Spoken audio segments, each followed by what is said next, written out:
আসসালামু আলাইকুম রহমতুল্লাহি ওয়া বারাকাতুহু। বাংলাদেশের প্রেক্ষাপটে কোটা বিরোধী আন্দোলনে সময়ের সাহসী সন্তানেরা, তোমাদের জন্য রইল লাল সালাম, সেলুট। আমরা তোমাদের সাহস, তোমাদের আত্মত্যাগ, তোমাদের সাহসিকতায়, তোমাদের আত্মত্যাগ দেখে আমরা স্বপ্ন দেখছি আগামী সুন্দর একটি বাংলাদেশের। তোমাদের কোটা বিরোধী আন্দোলনের দাবির সাথে আমাদের কিছু দাবি আছে, যেটা আমরা তোমাদের কাছে পেশ করছি। কারণ আজ নয় কাল এই দেশের প্রেক্ষাপটে তোমরাই হাল ধরবে, তোমাদের সাহসিকতাই এই দেশ পরিবর্তন হবে, এটা আমার বিশ্বাস ইনশাআল্লাহ।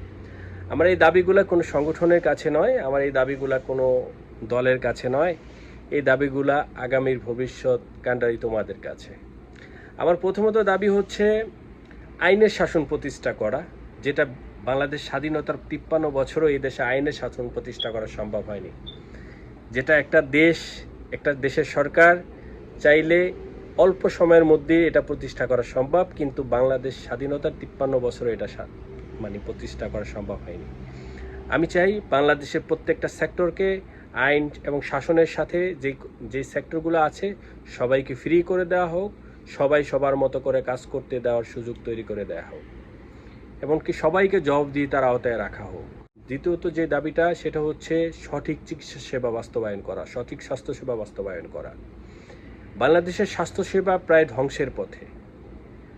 এই স্বাস্থ্যসেবাটাকে পুনরুদ্ধার করতে হলে প্রথমত যেটা করতে হবে, প্রয়োজনে সংসদে আইন পাশ করতে হবে যে আমাদের দেশের সরকারি কোনো কর্মকর্তা, কোনো এমপি মন্ত্রী দেশের বাইরে গিয়ে চিকিৎসা করাতে পারবে না, দেশের মধ্যেই তাকে চিকিৎসা করাতে হবে।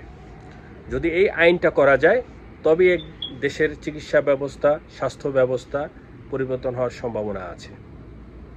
তৃতীয়ত আমি যেই কথাটা বলতে চাচ্ছি, মানসম্মত শিক্ষানীতি। শিক্ষা ব্যবস্থাটাও আজ আমাদের ধ্বংসের পথে। শিক্ষা ব্যবস্থাটা পরিবর্তন না হইলে আগামীর বাংলাদেশ ভঙ্গুর একটা দেশে পরিণত হবে।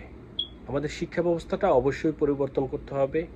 চতুর্থত যে বিষয়টা, সেটা হলো বাংলাদেশ স্বাধীনতার 53 বছর পর্যন্ত যারা আর্থিকভাবে সর্বোচ্চ সাপোর্ট দিয়ে যাচ্ছে সেই রেমিটেন্স ফাইটারদের জন্য সরকারিভাবে সম্মাননা ঘোষণা করতে হবে। রেমিটেন্স ফাইটারদেরকে ফার্স্ট ক্যাটাগরি সিটিজেন হিসেবে ঘোষণা করতে হবে। কোনো রেমিটেন্স ফাইটার যদি বিদেশে মাটিতে মারা যায়, তাদেরকে সরকারি তত্ত্বাবধানে বাংলাদেশে নিয়ে যেতে হবে। এরপরে যে দাবিটা আমি তোমাদের কাছে করব, সেটা হলো ঘুষ দুর্নীতি। ঘুষ দুর্নীতি প্রত্যেকটা সেক্টরকে গ্রাস করে রাখছে। এই ঘুষ দুর্নীতির বিরুদ্ধে জিরো টলারেন্স ঘোষণা করতে হবে। ঘুষ দুর্নীতিতে যদি কোনো প্রমাণ সহ কাউকে ধরা হয়, তাকে সাথে সাথে বরখাস্ত করা হবে, এমনকি তার সকল অর্থ সম্পদ বাজেয়াপ্ত করা হবে, এই বলে আইন তৈরি করতে হবে। তবেই এই সেক্টরটাকে ভালো করা সম্ভব।